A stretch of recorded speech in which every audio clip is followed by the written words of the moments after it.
Hey, welcome everyone to Coding Bootcamp for Beginners with Joel Sprouse. This is week 1, getting started. Yeah, thank you very much. This is really exciting. This is one of our first boot camps on this brand new Discord server, CodeCamp, where well, I'll tell you all about it now. That's the wrong slide. Sorry, messed up there already. Come on. So yeah, let's skip all of this. I hope you can all hear me. Do let us know if you're struggling for whatever reason.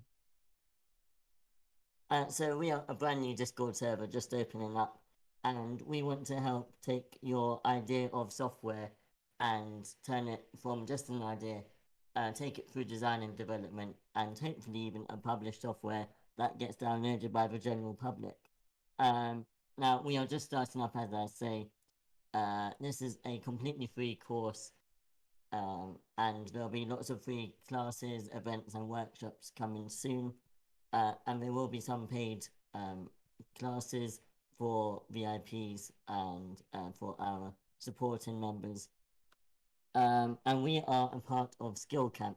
Now, Skill Camp is a non-profit organization, and as an organization, we want to help you achieve whatever goals you have in your life. Pick up new skills. So we've got several servers, as you can see there. We offer classes from screenwriting to making films, uh, animating, writing novels, learning new languages, and learning programming. So you can go into our Discord server, and there's a channel called Partners, and there's links to all of our servers there. What are boot camps? So boot camps are courses that take you from idea to first version. Um, so there's be 2 hour classes every week for the next 6 weeks. You can see some of the boot camps that we do. The ones in yellow are for screenwriting. The one in green is novel writing, and the black one is coding. So this is a 6 week boot camp. This is our subscription tier. So for our supporting members, VIP is a basic $9 a month, and that helps us to keep going with our free events. Uh, Unlimited gives you access to our paid classes, and also our video library. Um, Now, as I say, we've got lots coming up. Hopefully, once we finish this coding bootcamp for beginners, we'll do a database bootcamp to teach how to build databases, a website bootcamp, and lots more. And we'll be doing team huddles soon. Um, Team huddles, so every so often we'll get together as a group for designers. So the next one is, you can see there, Monday. All times are PST, by the way. So if you're in the UK, that's 8 hours behind. For example, our design huddle is for designers, whether that's of websites or software or whatever, UI designers, and we'll get together and we'll give feedback to each other basically. Script camp is for screenwriters. There's fly there. There's lots of different events, workshops, classes on script camp, and you can see all of our others there. And we've got a couple more camps coming soon. Lingo camp for people who want to learn a language, and design camp, which is more design focused, whether that's graphic design, UI design, and so on. So, what are you going to achieve in this bootcamp? Now, I want to stress this and make this very clear. You will not achieve amazing things here, because this is for absolute beginners, and this is just to sort of, yeah, it's a beginner course really. So it won't look brilliant. It won't be perfect, because no one is perfect. Um, this boot camp is, yeah, for people who don't know anything about coding, and only teaches the basics, and it takes a lot of years to be good at programming essentially. I've been doing it for 5 years and I'm still not brilliant. And so this will teach you really the principles of programming. That's what this is about, really, about the basics. And once you learn Python, I think most other languages just are that bit easier to learn rather than knowing nothing about coding and then moving on to C Sharp, for example. So here's our schedule for 6 weeks.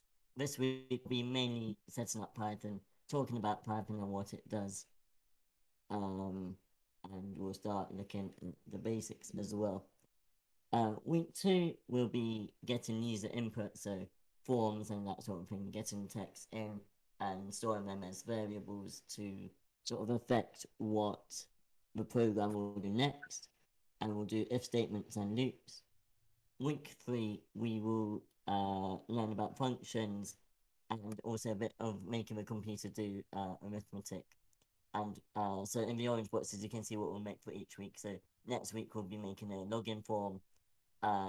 Week 3, we'll be making a calculator. Week 4, that'll be sort of list and art. We're going to cover 2 topics.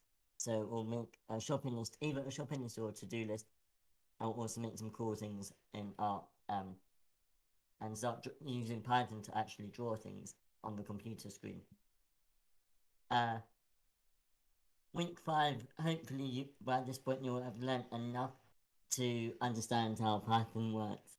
And I'll give you some files and bits of code that have errors in them, and we'll ask you to, fix those errors and fix those bugs.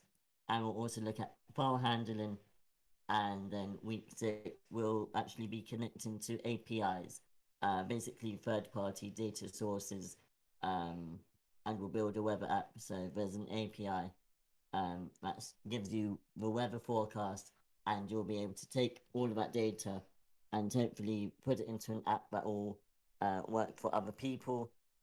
They can run the program and get a weather forecast, and we'll try and do that for week 6.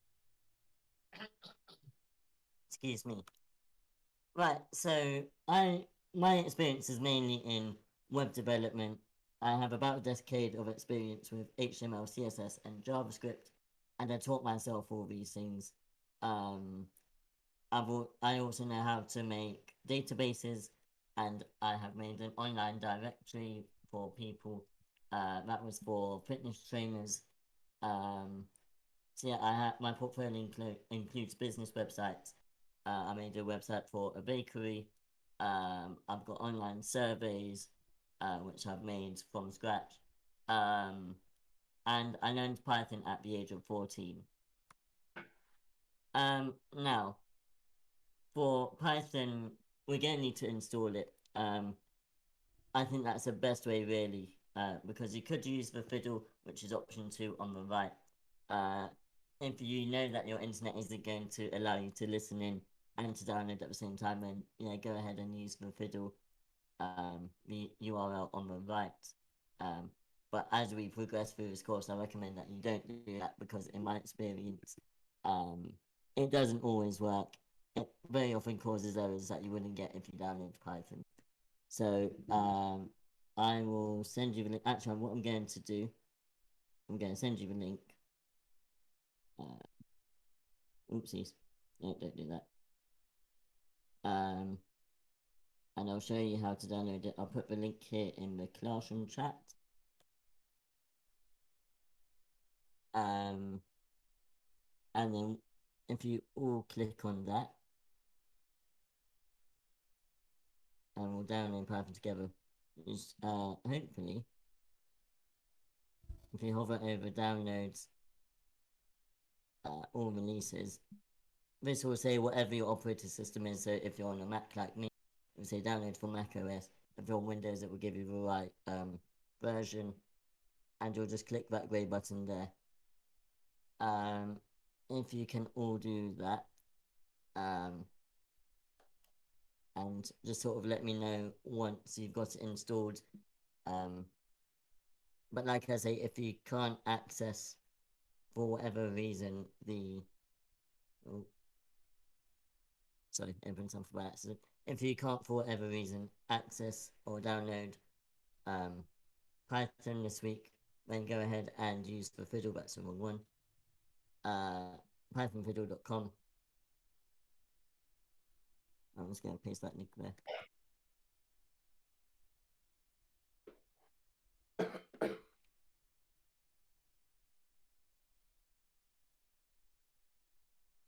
Okay. So use either of those two links for me, please, because that will allow you to follow on with us.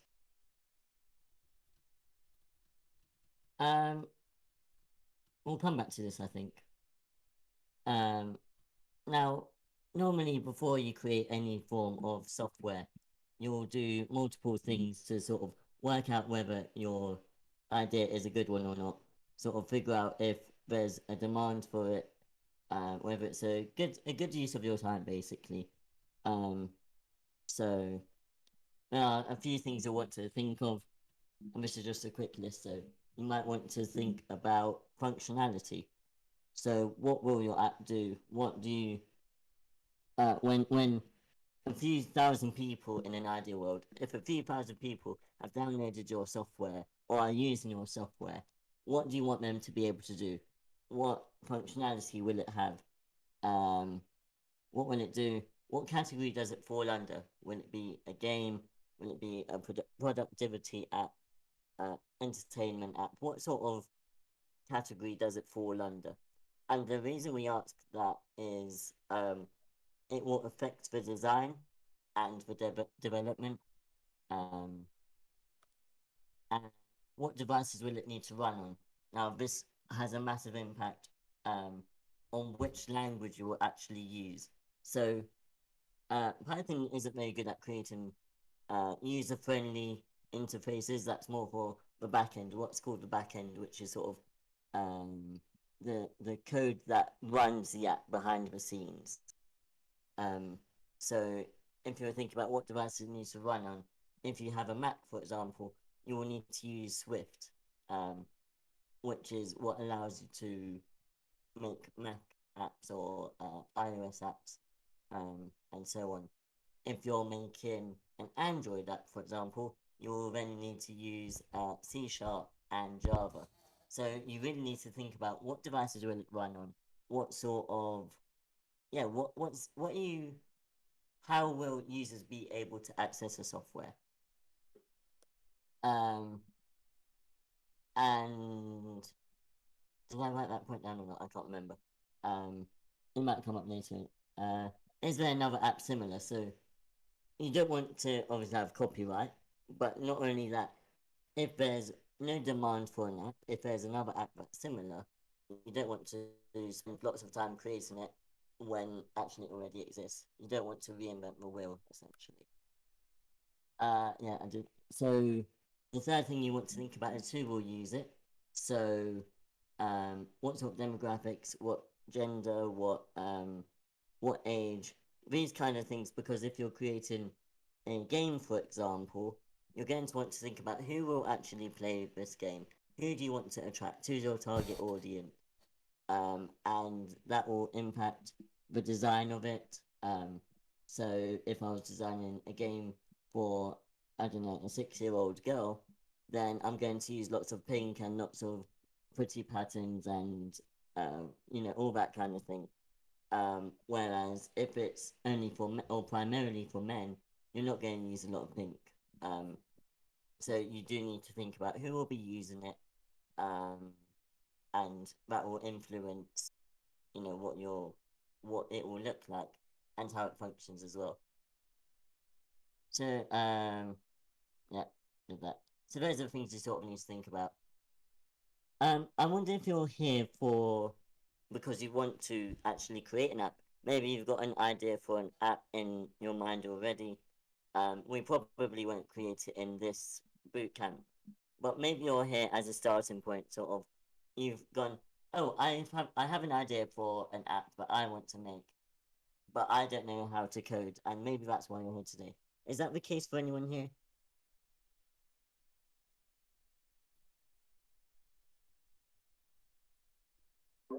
So Yeah. you're asking basically, anyone have an idea for an app or something that you Yeah. want to create, or maybe like a website or something that you're interested in Yeah, making? maybe for the future, not necessarily for now. But yeah, in the future, do you have an idea for an app that you want to create?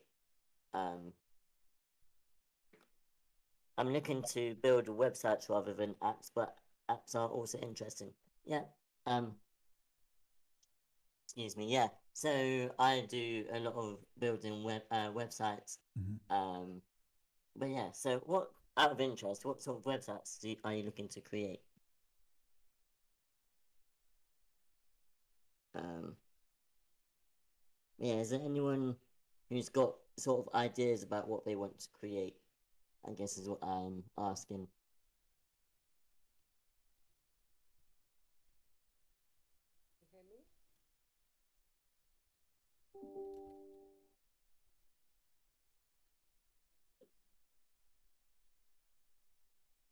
A Discord bot. So, yeah, Discord bots are interesting. I've made a couple of those. Um, and yeah, there are plugin, that's all word. There are modules in Python to actually, make a Discord bot. So, I personally, when I made a Discord bot, I've used JavaScript. But yeah, Python is a really popular way of doing it. Um, and yeah, maybe I should do like a class on making a Discord bot. That could be interesting. Um, Nothing too specific, but probably more side tussle, freedom side. Okay, yeah, cool. There's um, a lot of demand for website building at the moment. A lot of demand. It's a very competitive market as well. So if you're good, then yeah, it's a good market to go into. Um, I really want to do cybersecurity. Yeah, security is long way around. Python is used a lot in cybersecurity, um, for testing and a lot of things. Um, so yeah, if you have got a specific project in mind, you will need to think about what you're trying to create. Is it a game or an app? What genre is it? What devices will you make it for?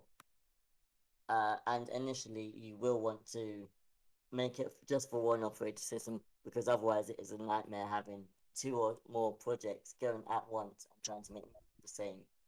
There are ways around it, but yeah, you start off with one operating system generally, and add it to other systems. Uh, right, has everyone got their Python downloaded, or everyone got the fiddle? Oh, Chess AI. Yeah, that's Python, yeah, that you definitely can use Python to make AI. It's definitely used to make AI. Just Yeah, just wanted to check, is anyone having trouble accessing, the text channel or watching the video? If you're having some tech problems just with your mic or anything, you can also type. And you know, if you see where Joel posted the link to download, is everyone able to see that? Okay.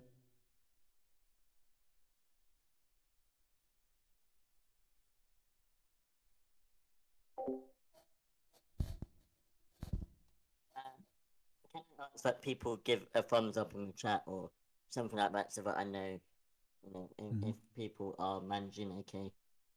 I understand people might not want to speak for whatever reason. But yeah, if you can just um have a fun thumbs up in chat. And if you're Finish off the download now, cool. great. So if you click the little open chat button, you can type as well. So We're all good over there. Cool. if anyone's, either mic's not working or you just prefer not to talk, you can click the open chat button and it'll open a little text chat where you can type in there just in case you're not able to use your mic.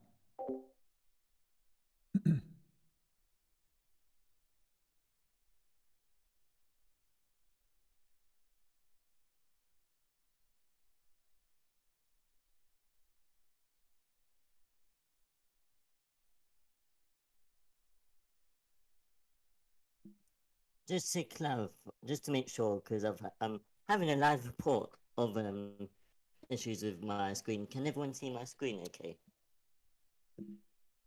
Yes, I can see your screen. Okay.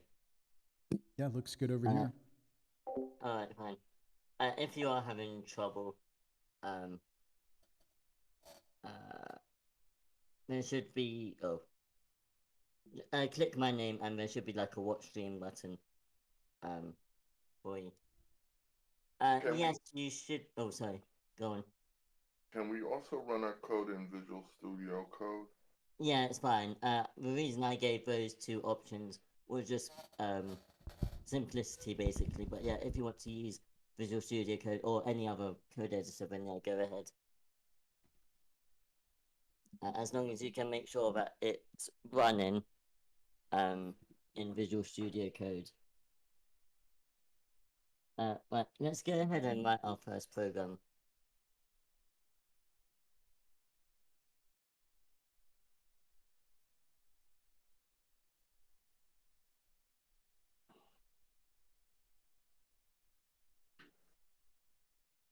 Right, so if you open up Python, what you should have is something that looks a little like this on the left. Maybe not. Bear with me 1 second.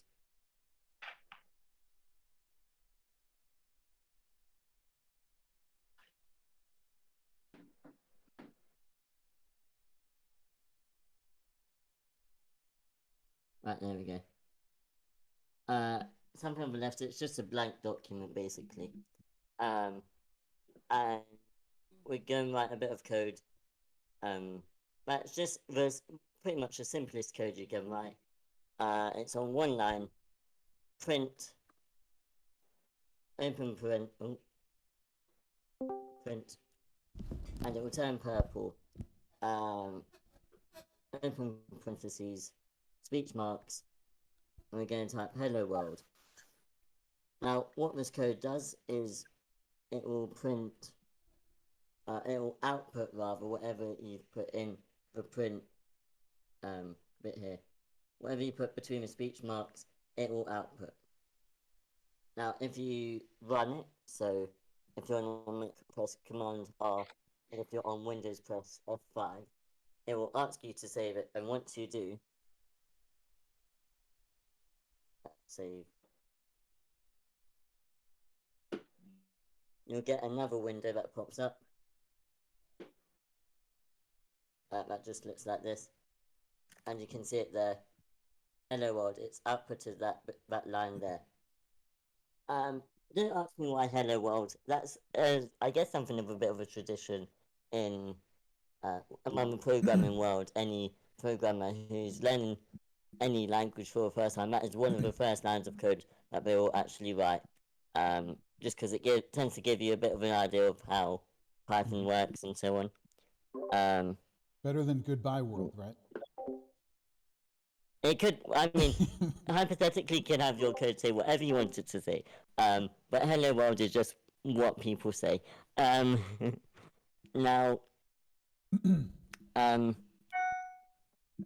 going to switch my mic very quickly. Let me know if the audio quality changes. Otherwise, I'm holding this forever. Give me just 1 minute.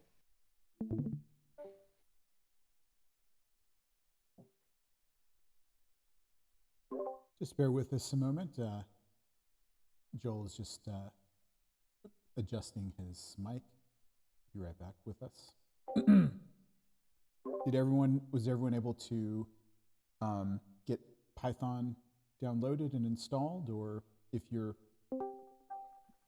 not able to install it, were you able to use the Python fiddle?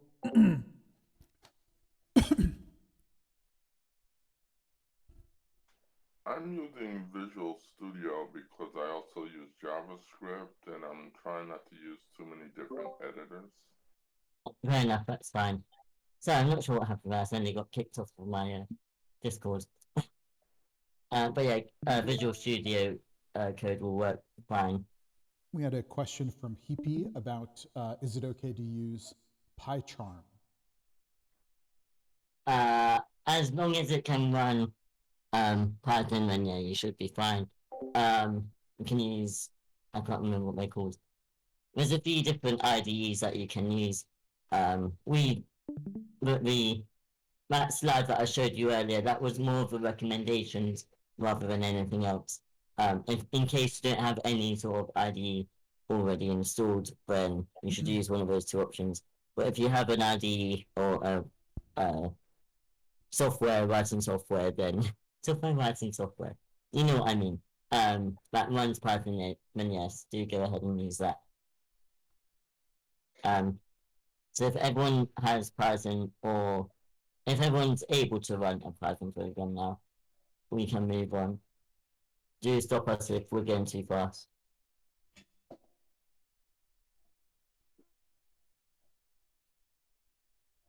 Okay, Ace, that's fine. You can go ahead and yeah, use Visual Studio. Oh, by the way, just because I saw it next to me, you can get some merch, which I got given. This is a laptop case. There we go. I just saw it and I thought I wanted to advertise that. But yeah, let's move on and yeah. Oh, geez. What's my computer doing now?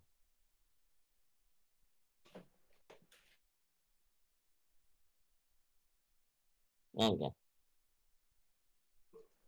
So this is one of the simplest programs that you can write in Python. Just simply outputting a bit of text, which is called a string, and you can use the print function. You can get it to output pretty much anything you want. So, for example, I can get rid of the speech marks and have it say 1 plus 2. Oh, I guess a little background noise. What is that? We're just going to mute you because that's a little background noise. We'll mute you in just a sec. Yeah, so if you run this now and save it, then it will output the answer. You can see it there on the right. It will output 3. So you can, do mathematical calculations and stuff. Now you can't really have a proper program without variables. So to set a variable, you have a variable name. So for example, x. It looks like algebra. It's not. X equals 1. I'm going to move this down here. And then change this to x. So now we have x equals 1. X is our variable, sort of like a container, as it were. So you have a container called x, and inside x is the value 1. So when you say print x, then you're basically saying print 1 plus 2, and we should get the same answer.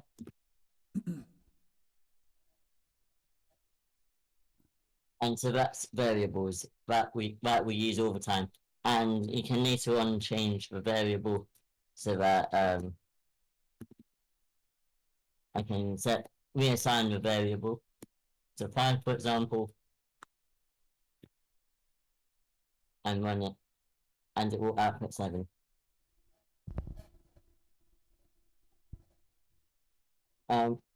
Now, bear with me.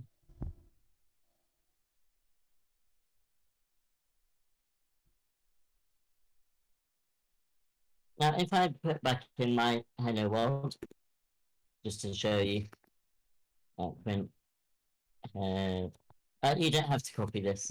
I'm just showing you how this works. Hello world. Now, each time that there's a print statement, it will put it on a new line. So the first thing it did, we're going from top to bottom. First thing it did was print hello world. You can see that there. And then it's doing these calculations, or rather these variable assignments and reassignments. So you've got x equals 1, but then we're changing it to x equals 5. and then you're printing this, so this is coming out a line below. Now, if we wanted to, we're going to move this down here. Please. If we wanted to have these outputs on the same line for whatever reason, we can get rid of this second print and then first close bracket and that bit, and put a comma there.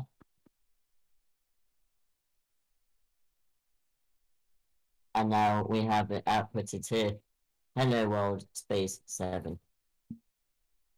And so you can use that to have strings of information. So if I was to set this variable, I could call this variable name, set it to a string. You need speech marks to set it as a string or a text of information. I can move this.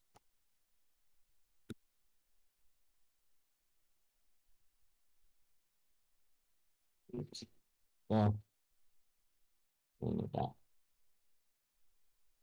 So you can see here, we've got this hello here, and then we're closing the string, and then we can have comma, name, comma, and then we've got our string which has just an exclamation mark, and running that will give us hello Joel. So that's it. That's just how variables work. So there's different data types. So for example, you have strings like this. You have integers, so numbers. You can have floats, which are numbers with decimals. You have arrays, which are basically lists. And you can have lots of different data types. We'll go over that a bit more. What week is that? Week 3, I think, or week 2. Now.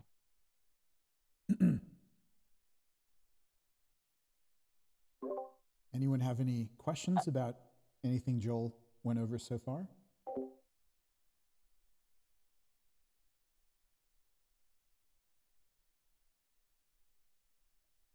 I know I go really fast, so do feel free to tell me to slow down. Cool.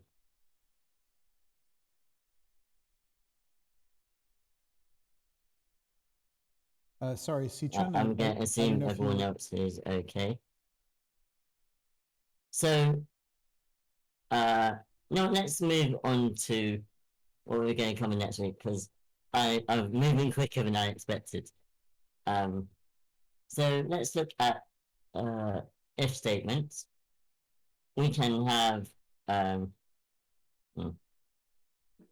so you can set variables, and depending on the variable value, you can have it run a different bit of code. So I'll show you what I mean.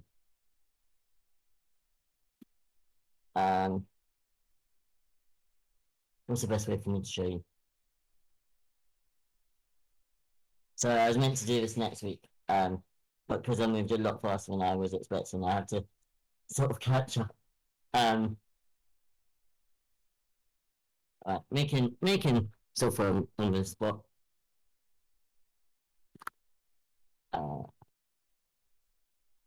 If x is equal to 1, colon, and you'll notice that when you press enter, you've got this little indentation here, which means that everything that's indented is part of this conditional. So if x equals 1, then print x. Now I'm going to go before the if statement and set x to 1. If I run this, it will print 1. And you all understand why. Oh, so that should be if x double equals. Because 1 equals is setting the variable. So basically, x is 1. And then x is equal to 1. That's how you remember it. if you run that, it will give you 1. But if I change x at the top to 2,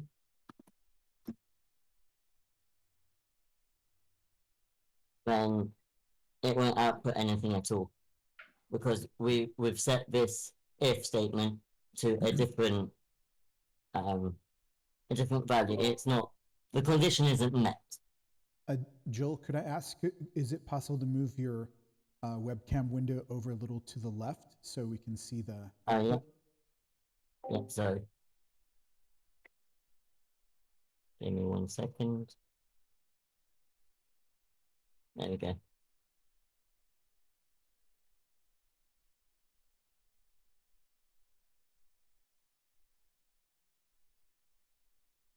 Right, so this, the way this is written, it becomes difficult to, what I'm going to do now is we're going to introduce, I don't know what to do, I'm really sorry, I'm throwing myself off because I've spoken too quickly, and now I've got lots of extra time. Let's just move on to week 2 completely. Let's pretend that this was part of the idea. We can have user input, and we can store it as a variable.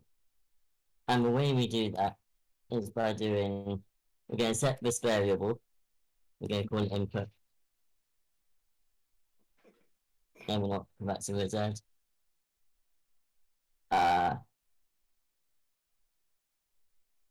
We're going to call it user. Now you can type in this input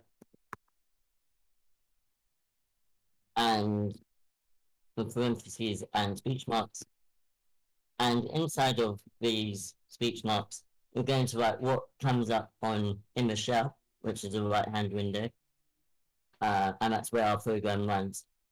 That all is sort of like a prompt, so we can have name, write it like that, and get rid of this. So now when we run this, what we'll have, oopsie, what we'll have is a question come up on the right hand side asking for a name, which you can type in.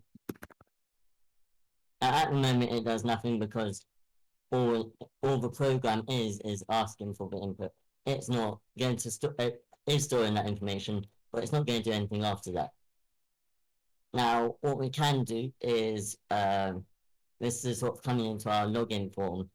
You can say if user is equal to Joel or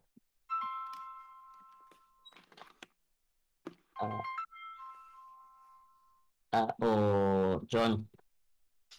And well, sorry, I'm in a class. You're unmuted, just to remind you. Then we can say print access granted.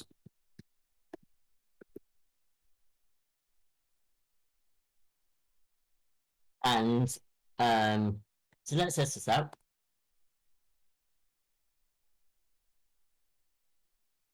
It will ask me for my name, and because I've given it an answer here that matches the condition, if user equals, then it's going to give me answer access granted. Now, what if I run this again? And I put in another name, say Ellie. That shouldn't have happened. I've got another in my code. Oh. I think in Python you have to say user equals again here.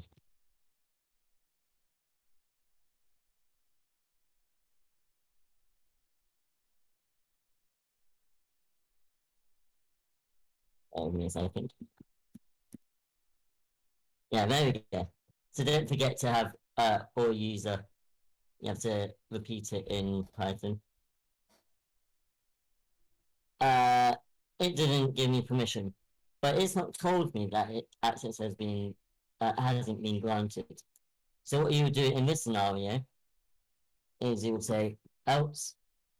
So basically, if the condition here has not been met, else colon, and again notice that this bit isn't indented, which means that we've closed this bit. So if this condition is met, then it will run everything that's indented here.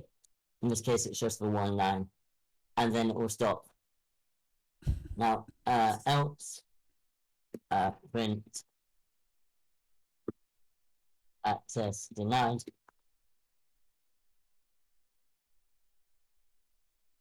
And now, if I type in another name,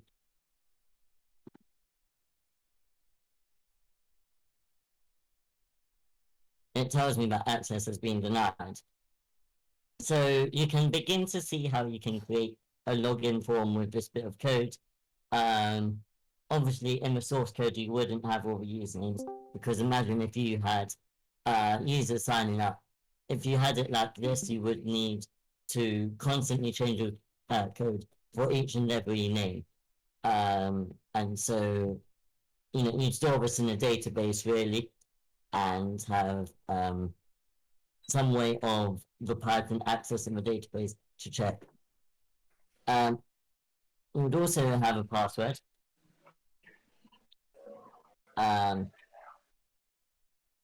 Use that. Just make sure your mic is muted.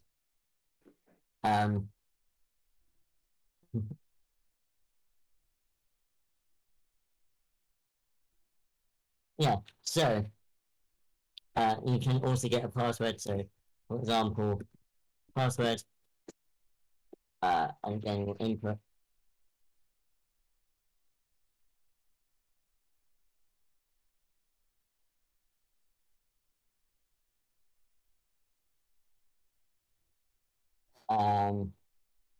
So now what I can do is we'll move down John for a sec.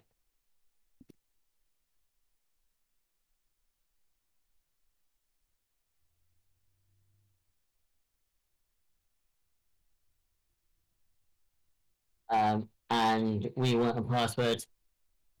So we'll say that Joel's password. And sorry, that was JavaScript, not Python. And password is equal to, we'll say 1234. Then remove this completely for now. We'll add it back in, I'm sure. Then it will give access granted. If not, then it will give us access denied. Let's test it.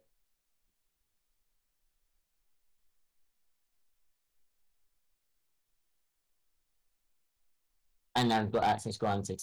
Now, when you write software, part of the process is testing, and it's a bit of the process that a lot of developers hate. And basically, you just have to test any stupid thing that a user could possibly do, because if you have lots of users, the chances are you will have stupid users. Obviously, you don't tell the users that to their face, but you will have users who click the wrong buttons, who enter the wrong kind of input, and so this will be a recurring thing that we do in our bootcamp when we're making programs. We will be constantly sort of, testing our programs lots and lots of times. So we can have John, and we can have a random code, and access denied. Just to make sure that it works. Run it again. We'll type in the right username and the wrong password. Access denied. So no matter how simple the program, sometimes people make mistakes, programmers make mistakes, and so it's important just to test it over and over again. And yeah, the sooner you get that into your mindset, the easier it is to, the better off you'll be when you start developing more complex programs, right? Let's pause programming for a bit. I wonder whether That's not what I want.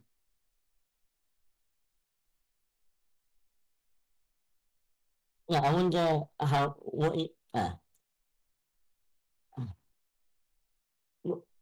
where do you see programs in use? Let's go back a bit. Um, Name some examples of um, where you've seen software running, whether it's a login system or uh, just where do you see programming in your day-to-day life?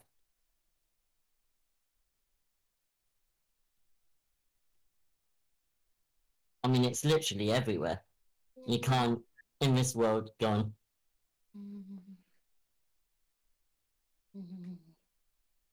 Are you there? I'm having problems running multiple lines of code on Python. Yeah, so you should be clicking enter between all the lines. Shareable web design. This is Python, and this bit doesn't have any web design. I'm not sure what's happening there. What are you running? You're doing Visual Studio, aren't you?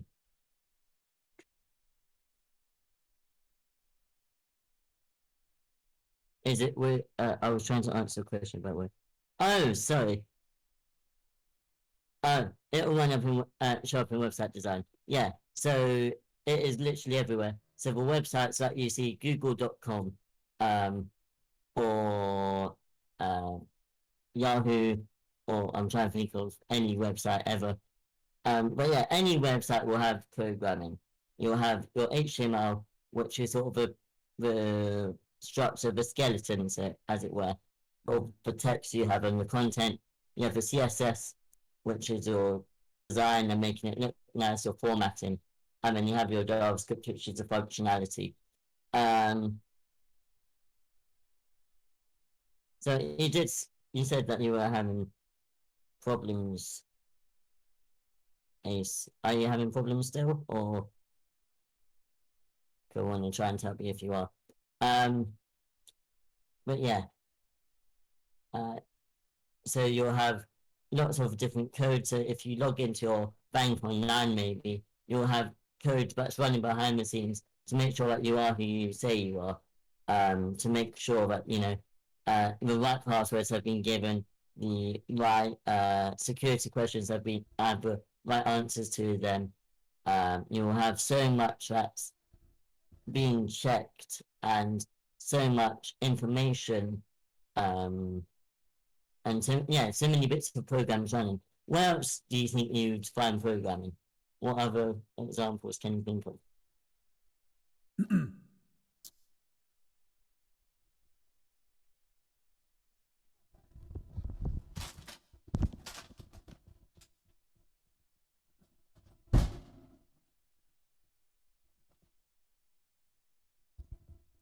How about You're still the able to, yeah.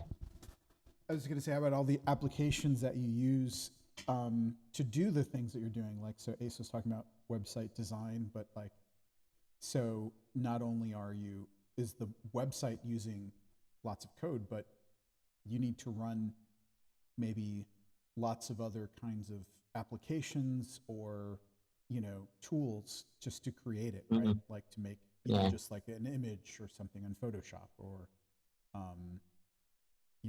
all the different, I mean, I guess it's like almost 24/7 you're doing something that somebody coded, right? Yeah. Absolutely. And I find it crazy sometimes.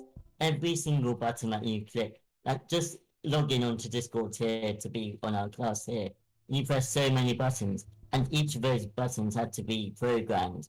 You have functions and stuff, so that if you click the mute button, your audio is no longer broadcasted. You have the deafen button, so that you stop hearing other people on Discord. You have the invite links, and you have so much that is programmed. You literally can't avoid software in this day and age. And yeah, computers are really, really stupid. If you don't tell it what to do, it will do nothing forever. and then until it runs out of battery or whatever, until it runs out of power, it will do absolutely nothing. And when it does run out of power, it will do nothing. But you know, unless you give it instructions and very specific instructions, it won't understand. So if I went back into my Python, if I change this to if I say change this to output, this wouldn't run because computers are so stupid. They have a limited number of words that you can use, and you have to use the right language. Otherwise, the computer doesn't actually understand English. It pretends it does. Python is very good at pretending it understands, but it doesn't. It's just, you know, at the end of the day, a computer is just um, bits or ones and zeros, binary, constantly on off, on off, on off, on off, all of the time. Um, and so when you're programming, you have to be very careful about what you're writing. You have to check it over and over in case you made a mistake. In case, as you saw earlier, your if statement isn't right. You have to be very precise and very accurate what you really want to say.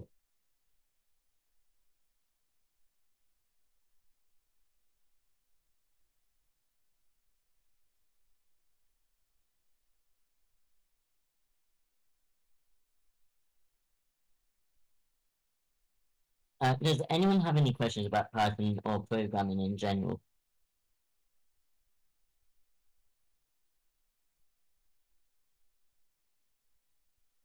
Welcome, Connor. Thanks for joining us. Hi. I won't interrupt. I don't know much anything about coding. My question is, what is coding? But I'll leave you guys to it. And if you're looking for where to type, you can mouse over the classroom channel and click that small white word bubble that says open chat if anyone is looking for how to ask Joel questions. Yeah. I really want to try and make these classes interactive because I get bored of my own voice. But yeah, so again, coding is just about telling the computer what to do, basically. So if I go back to the program I wrote,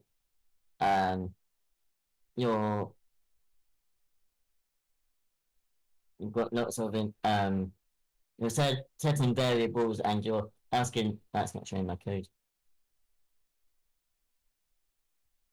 Yeah, maybe my question is, what have you guys been working on today? Just because I came from a different class and missed the beginning, maybe you can just give us a taste of what you've been teaching today.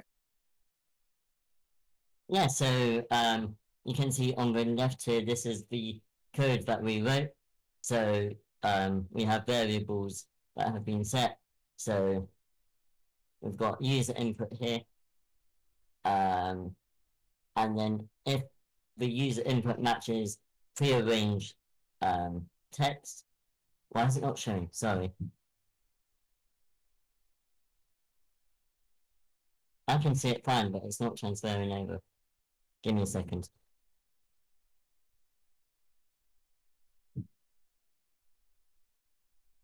I have no idea what that's about.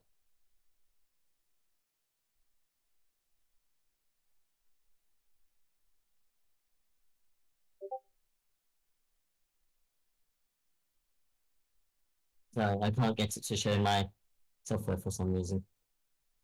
It's all good.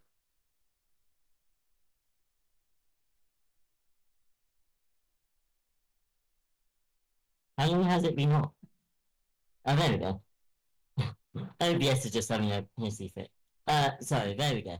So we've got our variable user, and this function is checking for an input. Sort of, if I run it again, it's asking this prompt here, the name, and you can type it in here, and it will ask for a password as well. And so, if the user equals something that we've already determined, and the password, then it will grant us access. And if not, if it doesn't match, it will give us another output. And so that's really what we've been focusing on, sort of if statements and inputs. And you can actually start to make forms So Cool. Okay, so this would be um, to make a login page. yeah, absolutely. But again, Python is a sort of backend language, so you wouldn't really be creating anything that the end user would see on their screen, but you'd be creating a script that is being run behind the scenes. Um, so you very rarely would actually use a print function in a not professional software. That's not what I mean. But like in an app or a website where you use Python, you very rarely would use print because you're using something else to show that rather than just a bit of text on here. This isn't very user friendly, right? So Python is more of a backend language to create the brains of the program.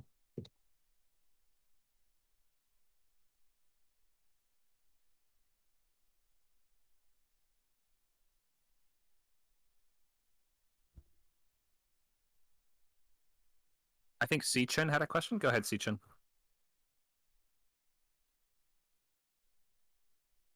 Yes. Is in Discord, is there like a reaction thing so you could like raise your hand if you want to ask the question? If you're on PC, aren't you? Next to the disconnect button on the bottom, there's a smiley face, and you can use that. And the disconnect button, there's the smiley face. Don't see the smiley face. So do you see the grid where or the avatar? Oh, you're on the stream, aren't you? But if you can see the stream near the mute button in the middle of the screen, Near the mute button. just Right. to the right of it, there's a smiley face. There's no smiley face there. What's right to your button? Right to the mute. Okay, there's a mute button, then there's a earphone button, then there's a setting button. Oh no, so further right than that. Further up. Further right. Further Also, up. I just want to say it's possible to miss the like you can use the emojis if you want. It's just sometimes the teacher might miss it. So if you just type your comment in the chat or just say I have a question in the chat, then they can call on you, and that might be just a little bit of an easier way That might be to easier speak for. up. But feel free to ask your question now. Okay, no, I was just listening to it, and I know this is a beginning class. But there are some videos on, some of the basics, and if the class would look at some of the videos, like some of the simple things like variables and stuff like that, it might be a little bit more useful in this class. Sorry, say that again. I missed that. I just want to suggest to the class there are some simple videos on, what is a variable, what is Yeah. an if statement, such and such on YouTube, and it might be useful and more beneficial to them if they took a few minutes to look at a couple of those videos. Yeah, there are a lot of resources out there. Yeah, a lot of resources that are really helpful at just explaining it in a concise way. But I think the idea of this class really is different people learn different ways. Some people prefer to be more interactive. Um, it's more conversational. That's really the idea of this class. But yeah, absolutely. Some people do learn better through watching YouTube videos or just trying to help themselves. I mean, everything that I learned, I just experimented and went, oh, what does this do? And oh, that broke it. So different people learn in different ways. But yeah, thanks for that suggestion.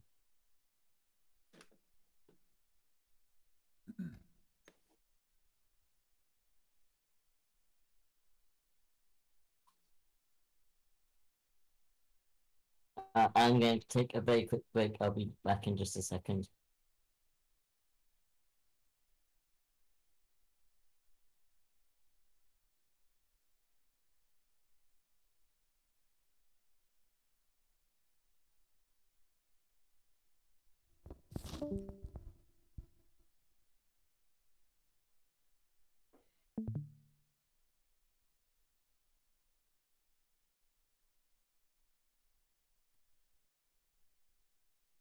So while Joel is preparing for the next part of the class, does anyone want to share maybe just where you are, your personal experience with coding? Are you brand new to this, or have you experimented a little bit before with other languages? Or feel free to unmute and just share where you are and maybe what some of your goals are over the long term.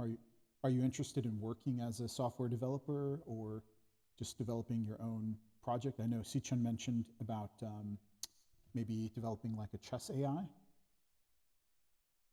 Mm, I wouldn't mind sharing if no one else wants to. No one seems to want to speak. Yeah, it's a very quiet class. Okay, so what I would say to everybody else is, I'm a former programmer. I'm retired. I'm 70 years old. I used to program in Power Builder, which is a New York City agency. It's like a special language for business. Maybe about a year ago, I started getting interested again, and I've been looking at like maybe 20 or 30 videos on JavaScript, HTML, and CSS. I built several websites.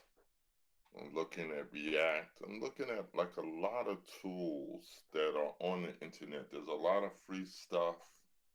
I've also bought a lot of stuff. I started looking at Python because sometimes like it's hard to look at 3 or 4 different languages at the same time. But I'm fairly familiar with HTML, JavaScript, and CSS now, and I started to look at Python. I'm so glad that Joel is willing to teach a free course in Python.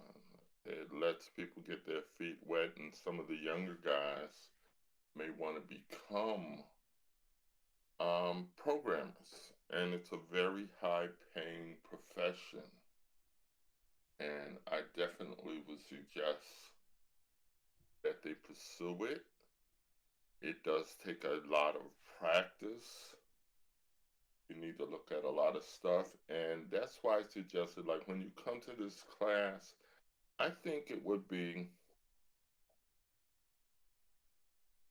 a lot more beneficial to people if they've looked at some things and they could ask some questions. Because I've looked at what John did, like, for instance, he went over a print statement, an if statement, and we're an hour into the class. And those are only 2 statements. So maybe a little preparation ahead of time might be good. And even if Joel would come up with like maybe something like a little homework for people to do,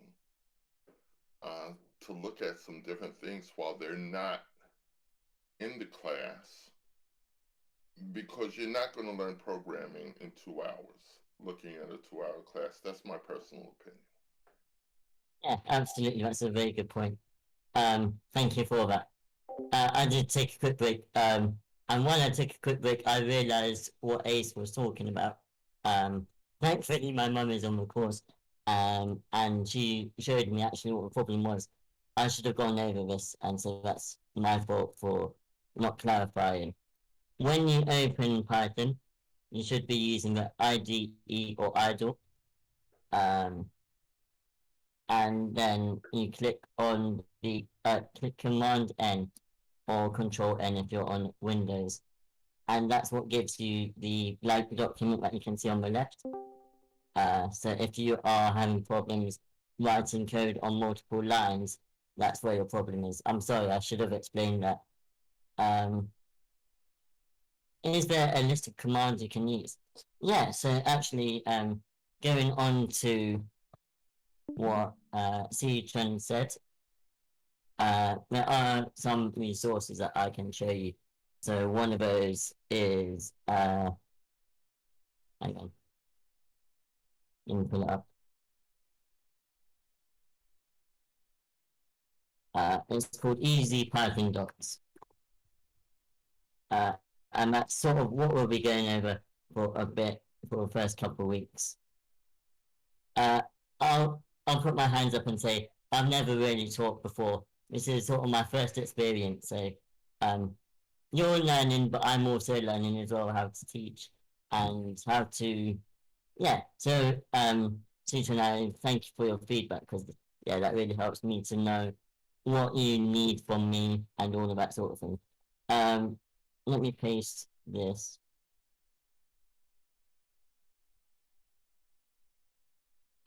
See you, Hippie. Thanks very much for joining us.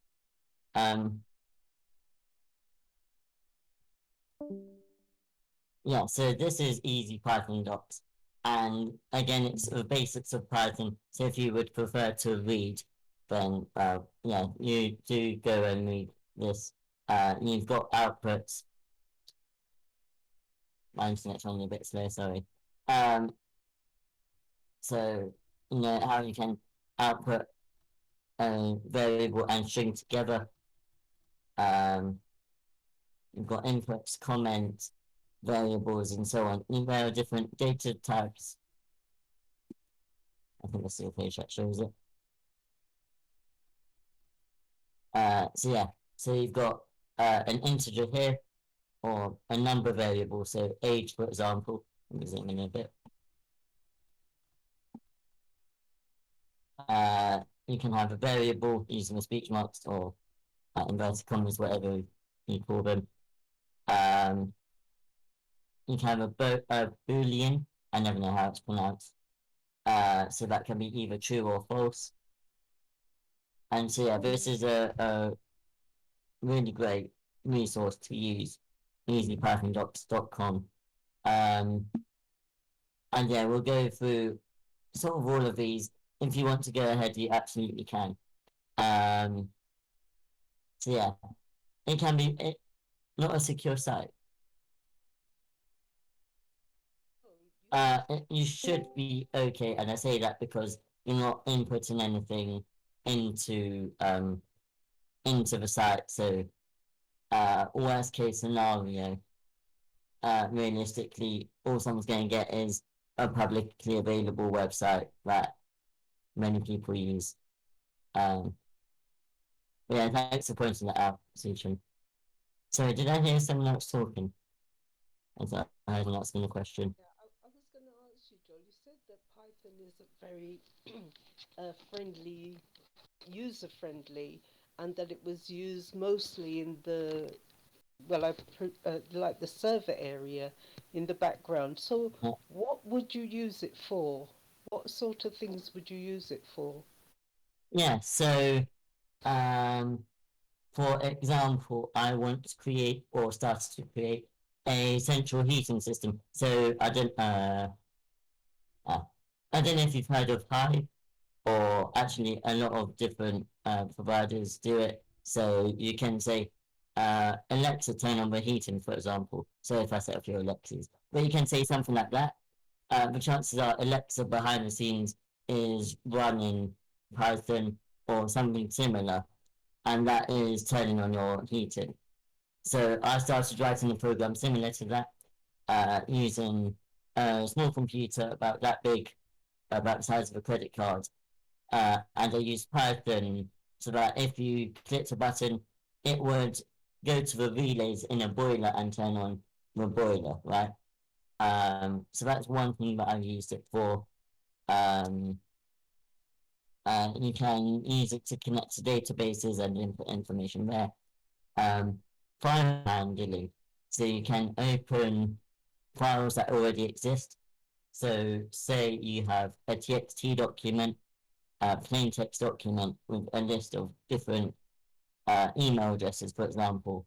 You can create a program to say for each item on this list, and that's a for loop for each entry on the list, then send an email. You can do that via Python. And there are lots of modules that other people make, so that to make Python more, yeah. And actually sent a good link there 15 websites made with Python, and there's lots of different services that people make. Netflix, YouTube, Instagram. So YouTube, I'm sure. So it says here YouTube use Python to upload their videos. Um, uh, uh, uh, I'm skimming this. Yeah, so you have lots of really massive companies that use Python to make software. So Spotify, for example, you'll often see Python behind search bars.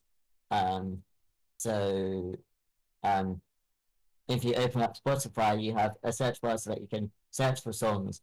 Python probably powers that search bar by checking Spotify's extensive database of songs to see, and uses algorithms as well to see which song is most likely that the user actually wants. Because if you type in a song called Love, for example, there'll be thousands and thousands of songs called Love, or that include the word love, and so there'll be some sort of algorithm inside Spotify, for example, that will try and work out what it is that the user wants to hear. Um, so yeah, Python can be used for so many things. Yeah. But yeah, I think that generally it works best for repetitive tasks that you could do, but maybe you don't have the time to do. So sending out emails, maybe if you've got a template of an email, then yeah, you can go through a list of all the different email addresses. Okay, thank you.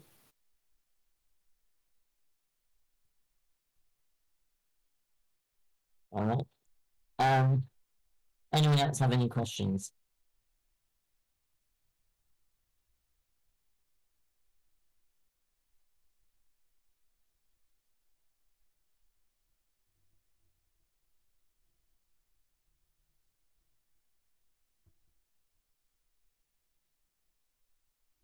I think what we're going to do now is, oh, my goodness me, OBS does not like Python. Does everyone have the two windows of Python open? So you should have the shell on the right and the sort of source code on the left. I will show you. Come on. Come on, computer.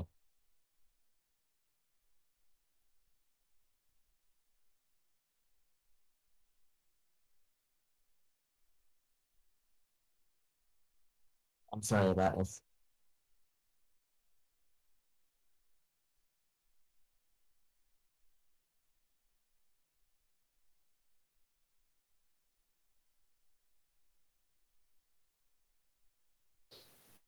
Here we go. There we go.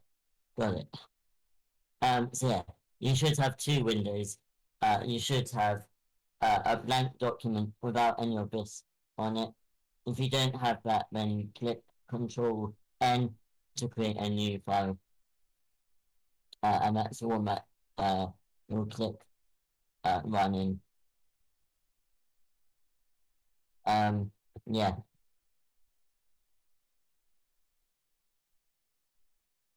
Let us make. What do you think we can do to expand this project? How can we make this more complex? I'm gonna hand it to you and see what you guys come up with. Maybe some buttons or like login screen. Yeah, okay. So we can get into that. So Python doesn't what's the word? It doesn't by itself have functionality for buttons. But there is a module that we can install, and you don't have to download anything. Python will do it automatically. And it's called tkinter. And it's not a brilliant user interface, but it's much better than just the command line style interface or just the text. Now I'm going to open up TK and I'm going to import a module which is called TK enter. And the way you do that is at the top of the file. You're going to write import. No, you're like from TK enter. TK enter. Import asterisks. Right. So TK enter is the name of a module that sort of creates a sort of more of a GUI or graphical user interface. That's what most people are familiar with when they are using a digital device. You click buttons, you input in input boxes, text boxes. So bear with me 1 second. So what we're going to do is we're going to create a variable which is called root. We'll leave this here for now. We'll move it down. We've got room to work. Root equals TK in the capital T. Right. And then so that sort of initializes or starts up the module, as it were. Bear with me. It's been a while since I've used TK enter.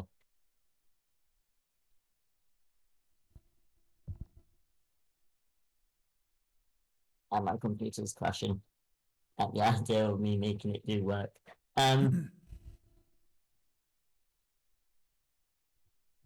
So apologies.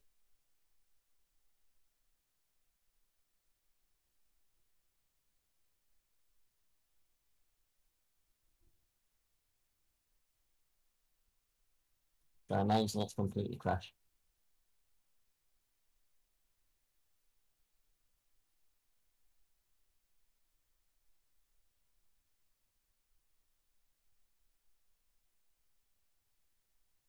There we go.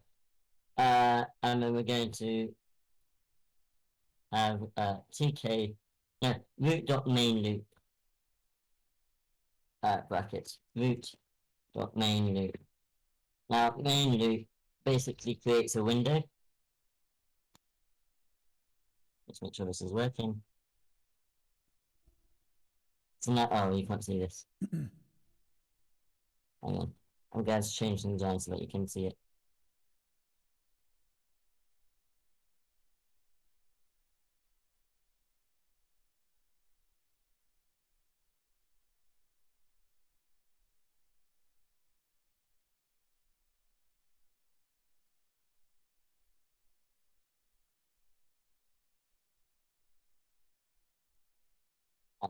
There we go. So when I run this now,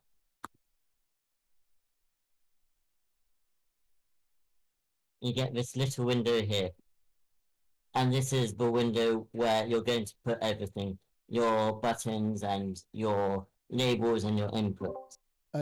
Joel, just to let you know, I think you may need to Alt-Tab, because it's black screen right now. What's that?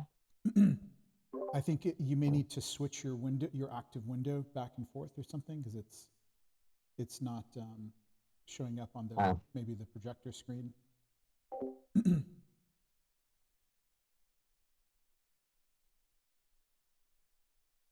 Okay, give me a sec. I haven't changed anything. I think just when you Alt-Tabbed, it showed like the screen disappear and it went black. Oh, yeah, I did that, yeah. Sorry, hang on.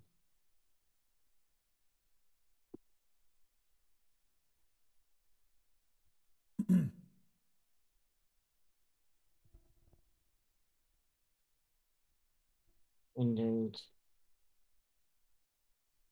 Switch.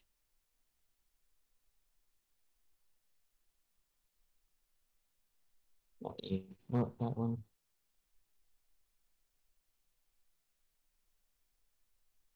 There we go, sorry about that. Make that quantity a bit better.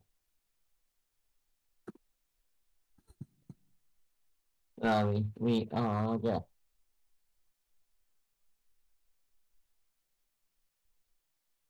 Right, so if I run this, again, you will find that you've got this little box here, and this box here is where you're going to put everything. Your buttons, your input text boxes, all of that is going to go in here. I'm really sorry, this is not the best way I've ever done. Whoa. We're going into the Matrix. Yeah. That was actually kind of cool. It was a very cool effect. It was not what I wanted though. Bear me a minute. Unfortunately, I can't, actually, what if I do that? You get to see all the behind the scenes of, that's the thing about live classes. Some things can't be helped though. TK.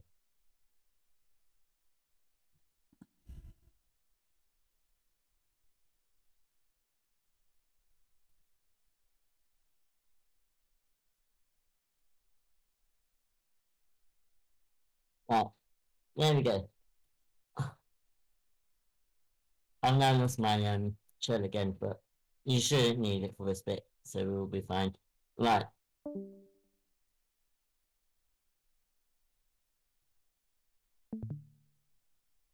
So we've got the import TK into, and that will do that's telling Python to go and get a module that's been written by someone else, and is what will allow us to have this GUI or graphical user interface.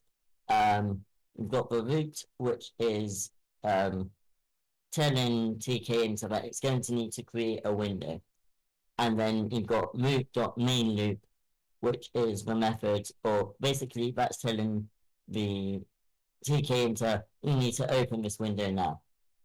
So the main loop will be closer to the bottom of the program. We'll create some more space here. Now, at this point, you will need to be creating labels. So we can have,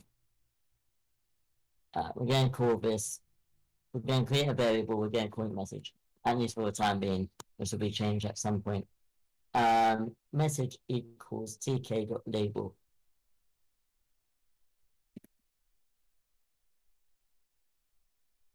Now, this is telling TK into that it needs to create a label or text that can't really be edited.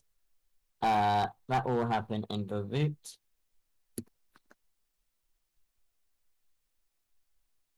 And we're going to define what text is after this comma. So we're going to create like text equals speech marks, and we're going to say username. Now, hopefully, if we run it,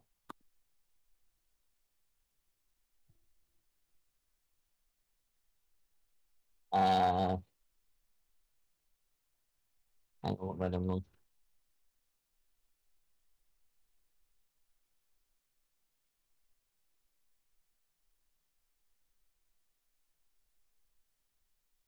Got another code.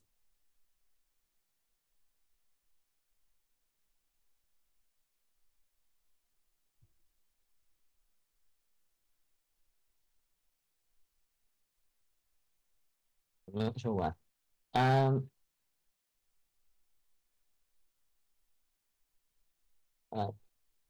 Let's try adding as and see if that makes a difference. Don't copy this yet because I might be wrong.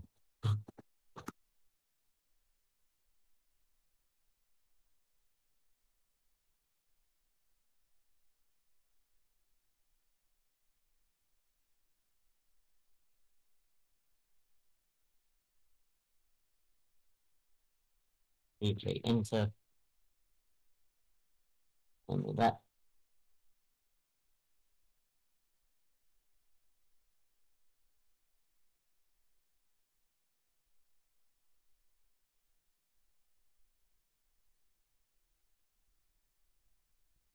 And we change the name of the variable, so now we have to change this bit too.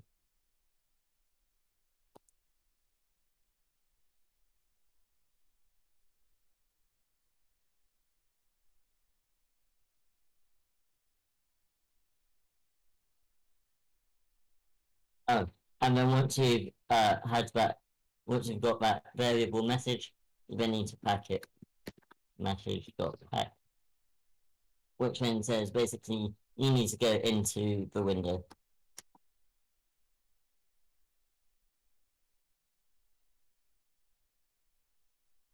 There we go.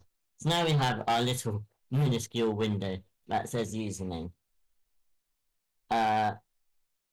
And then we'll create another. We can just copy and paste it for our username. So let's change this variable name to something that we're going to understand.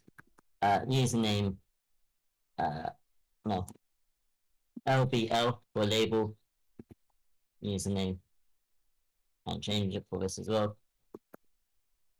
LBL username. Now this you can set to whatever you want, but this phrase has to be the same as this, otherwise it's not going to work. Now we are going to want a text box. Bear with me.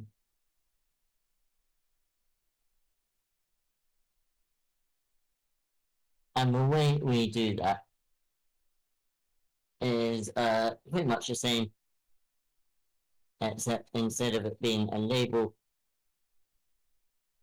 it will be text.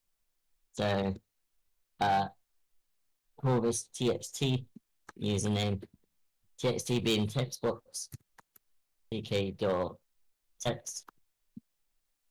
Again, root to say you need to go into the root, which is our window. And then we can set the height. We won't worry about that now. And again, we need to pack it, I believe. Yeah. Dot pack.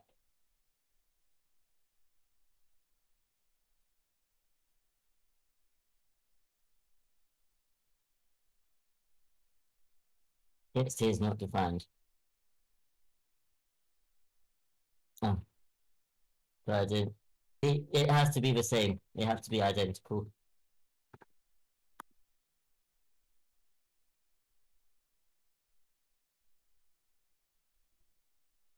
And now we have an absolutely enormous text box. So this whole black square here is a text box. That's why we're going to set our height here in the same sort of way as we did with our text in our label. Let's set it to, I'm not sure how big it should be, let's try 6. Sometimes coding is just about trial and error.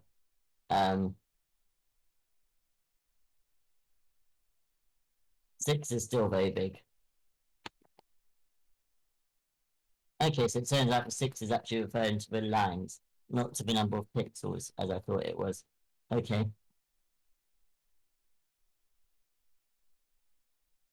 Try one more time. And then we have 1 line. So that's our label for our username. That's our text box for our username. And then we can do the same thing for our, I'm just going to copy this and paste it.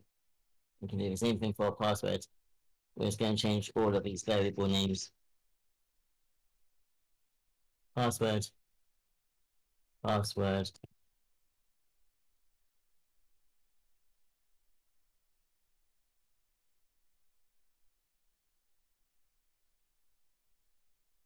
Yeah.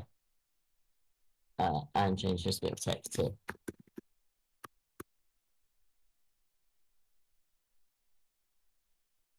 Right.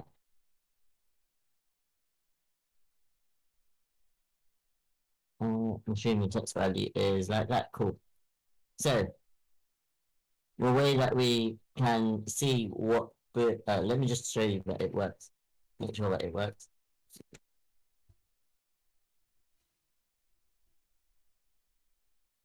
Right. So we've got our labels, and we've got our. That's going across the screen now, but you don't need to see that bit anyway. We've got our labels and we have our text boxes. Now, the way we figure out what the user has put into those text boxes is by doing. We're going to set a variable and we'll call it in username, as in whatever. Oh, that's the wrong button. Whatever the user has put in. So, in username is equal to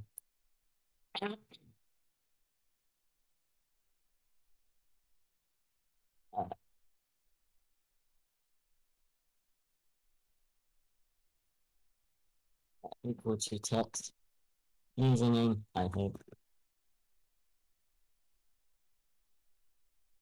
dot get.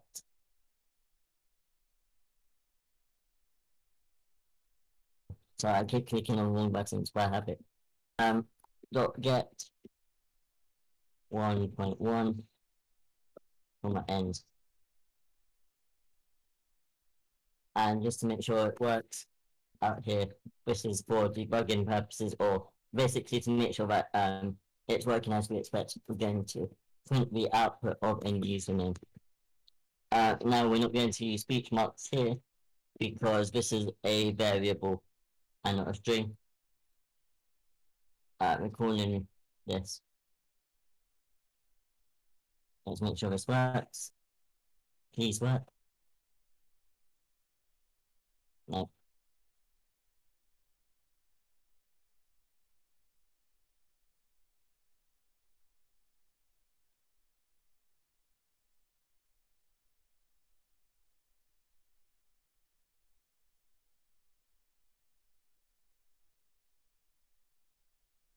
I'll make sure that's not working.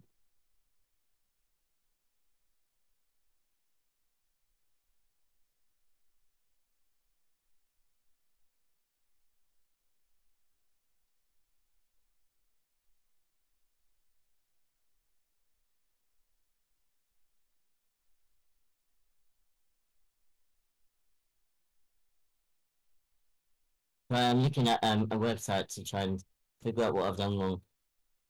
That's why I pulled quiet.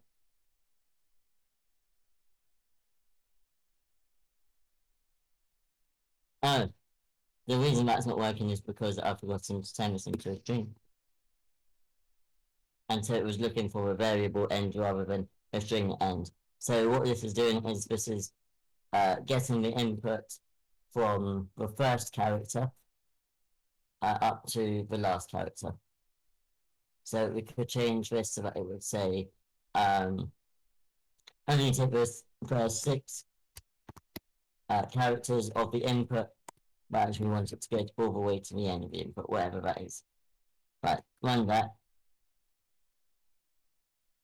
And yeah, again, this is just how particular coding can be. You have to get it exactly right. I'm missing 2 speech marks, and that is enough for the whole program not to run. Right, let's check.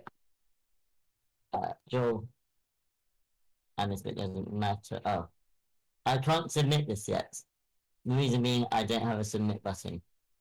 So let's go and get that. Is everyone following so far?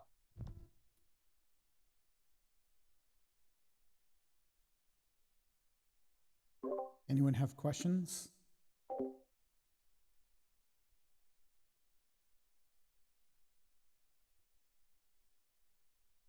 You're using terms, Joel, that I don't understand, like string. I think I understand what a variable is, but you said string, and there was another term you use that I wasn't sure about. You said because it wasn't a string, it was something else, but I didn't know what that meant. Okay, so I think that's because it was a string and not a variable. So a variable basically is a bit like a container Yeah, of yeah. data, which can be changed and reassigned, unlike a constant, which is another container of data, but that one never changes throughout the whole program. Now, you can have different data types inside of a variable. So you can have an int or integer, which is a whole number. You can have a float, which is a decimal. You can have a string, which is just an, uh, an assortment of characters, whether that those are letters, there's spaces, there's numbers, um, anything like that. That's a string, just a block of text, pretty much. Um, it's known as a string. A string of characters. That's where it comes from, I believe. Um, so yeah.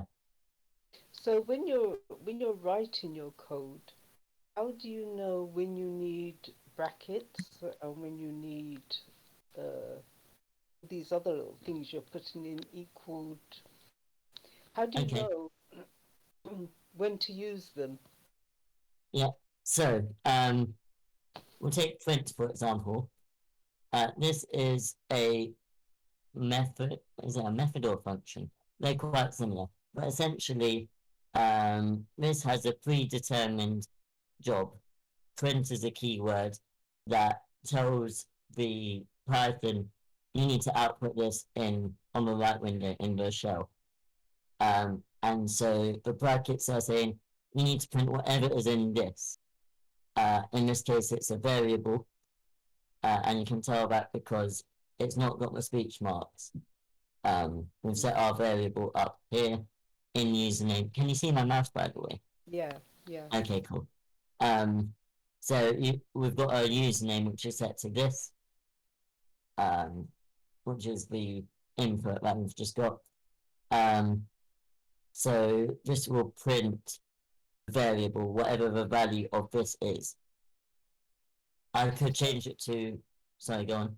What does the 1.0 end? What's that telling Yeah. me? So 1.0 is you're going to take the data.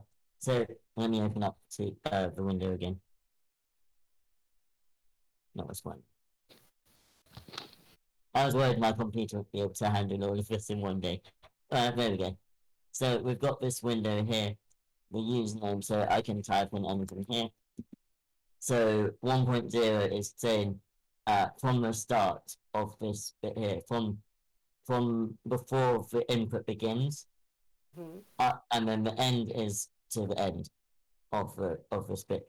So the reason it's end and not for is because obviously if I wrote a longer name, Nacho for example, 4 would cut it off there, so you'd miss out the O.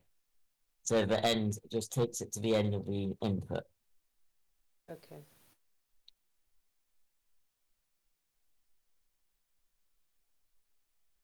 Right. Submit button, that's what I was doing. I need to figure out. It's been so long since I've done TK Inter.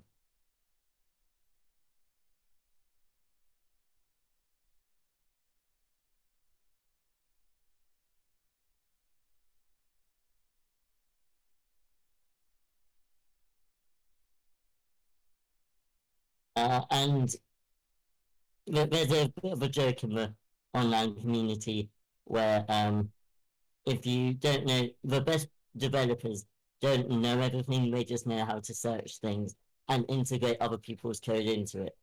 Because really, in terms of programming, you can't really copyright stuff so easily because everyone has to use print, for example. At some point, you can't copyright print hello world because so many people use it. And so you can use lots of different websites, Stack Overflow, for example, in order to provide the answers to your questions. And a lot of the developer role is actually figuring out how to make other people's code match with your bits of code. So, for example, when we look at APIs towards the end of this 6-week course, you'll be taking other people's data and figuring out how to take that data and put it into your bit of software. So actually, that there's a bit of a joke in the community about that. Yeah, it's about taking other people's information and trying to get it to integrate within the license terms, but trying to integrate it within your bit of work, because otherwise you're constantly reinventing the wheel. And so you use modules like tkinter, because otherwise to rewrite, you're literally rewriting a wheel, and that wheel is, I don't even want to know how many lines of code you'd have to write. I'd imagine you're looking at 2,000 lines of code just to get that window and those buttons and the text boxes and so on. Right. So I am looking at a site called Stack Overflow, which is where most programmers go when they don't understand something.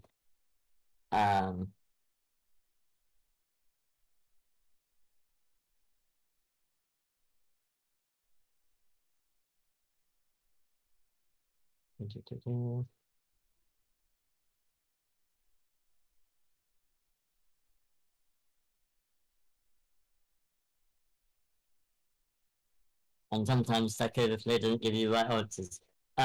So I would recommend Stack Overflow to you, but unfortunately, programmers can be really irritated if their time is being wasted. And so if you've not done your research properly and you ask a question that's already been answered, you can get a lot of people upset. So I don't recommend it to new people because of that. But there are plenty of other websites that are really good at helping you to understand and teaching you new things. But yeah, a lot of times coding is just about Googling it. Any books or channels I'd recommend? I mean, Google is your best resource. Actually, they're still on it, yeah. Google, like I say, is your best resource pretty much. Whatever you find on Google. Because why pay £20, $20 or whatever for a book when you have all the information for free on Google or whatever site you use? Right. So it looks like we actually go have to write a function to submit the data.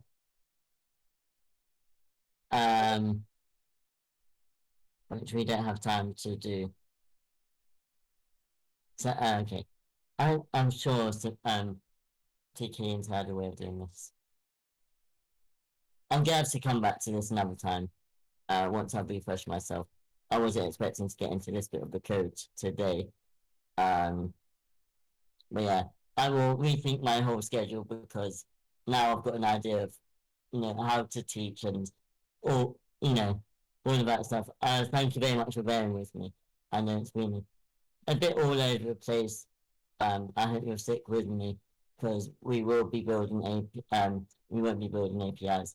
That is a bit above beginner level. We will be using APIs. We'll be creating forms. We'll be doing all sorts of things. So, yeah, hopefully you'll join me. But I think it's probably. Let's wrap up. Let me make sure that everyone understands. So you can have outputs using print. You can have inputs. You get if statements, and you can create loops. We'll show you that next week. How you can have loops to run the same bit of a program over and over again. And there are so many uses for Python. Yeah, it programming can look so complex, and it's difficult to teach because there's so much that just it's difficult to try and stay in one straight line. But hopefully I'll be able to start showing you how you can build projects and programs Yeah. I've been learning C and Python so much easier to implement. Yes, absolutely. C, I don't have any experience of, but just looking at it, uh, if you're missing it can be the syntax, or in other words, the all the different punctuation marks or all the different symbols you need and stuff. It can be so difficult to do that with most other languages like C, C sharp, Visual Basic, any other language. And that's why Python is so much easier. It's a lot easier to read and understand. Just have to type.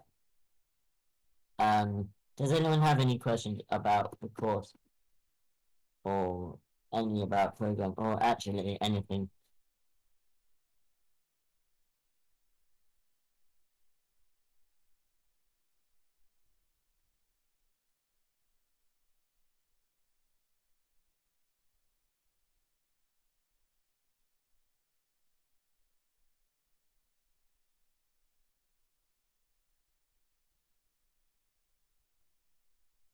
Yeah.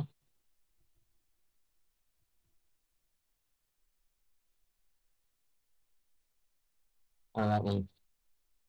In that case, all right, no worries. We're finishing up now anyway. But yeah, thank you all very much for coming here. Oh, I will relook at the schedule and make things work out a bit better. Ace, Ace had a question. Anything you recommend reading or practicing to prepare for next week? Yeah, if you take a look at Easy Python docs, we'll be going through a lot of that content. Let me try and find the link again. There it is.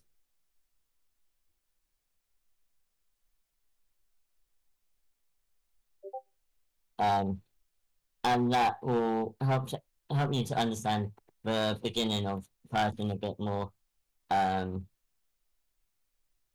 if you don't do that, that's fine. Just because we'll go through all of that next week, and we'll move at a much faster, well, not a much faster pace, but hopefully a more straight path rather than a bit everywhere. I'll try to be more prepared next time. But yeah, thank you all for being here. Nacho, anything you want to say? Thanks so much, Joel. Great job hosting, and yeah, looking forward to next week. And thanks everyone for joining us. Also, I'll just, if anyone is interested in some of our other communities, so we also have lots of free classes in languages, or if you're interested in maybe teaching a language, let us know.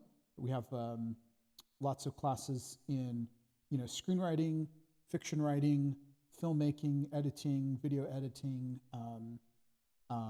and animation, as well as content creation, and more to come soon, including design camp and business and startup camps coming very soon.